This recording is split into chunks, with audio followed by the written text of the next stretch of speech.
After 14 years, Pixar decided to release a sequel for one of their most popular animations, The Incredibles.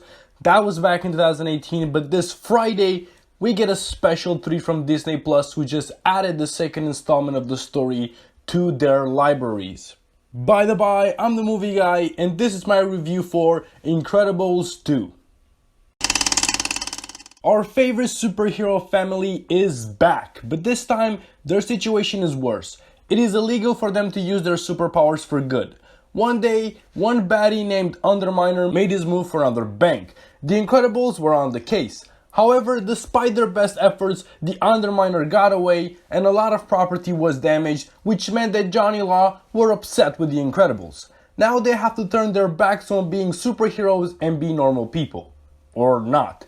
They meet Winston Dever, a man with a plan. He wants to install cameras into their suits so that when people see what the heroes go through, their perception changes, so that the entire law against superheroes be changed.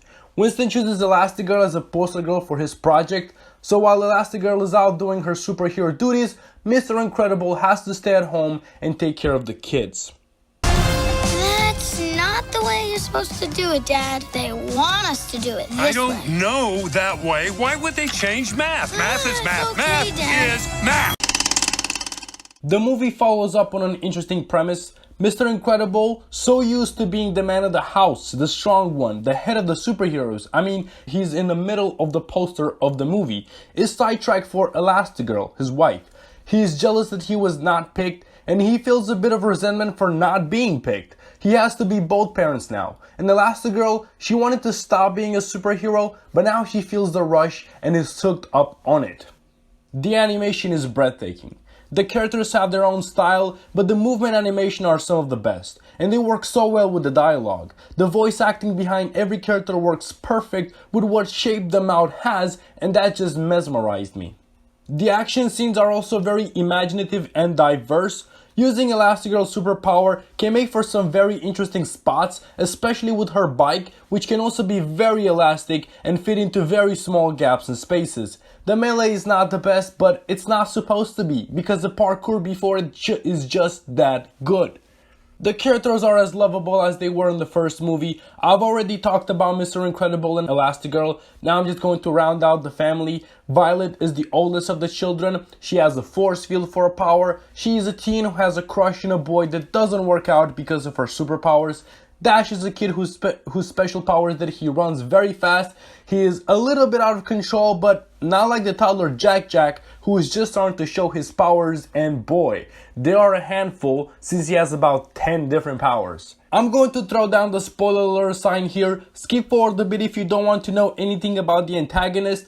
So, Screenslaver is the baddie of the movie. He hypnotizes people through lenses. And it turns out that it's Winston's sister who is the bad guy. And her motivations are, their parents died because the superheroes didn't answer a call. A better antagonist would have been Winston himself.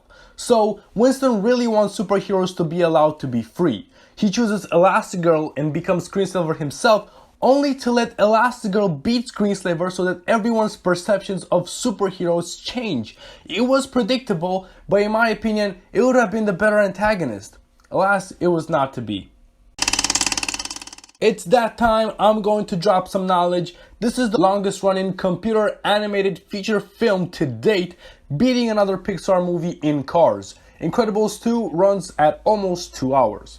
The only death in this movie comes from a flashback where we see the Devers' parents being killed, and this movie was supposed to be released on June 21st, 2019, but it swapped dates with Toy Story 4 because the film was completed ahead of schedule.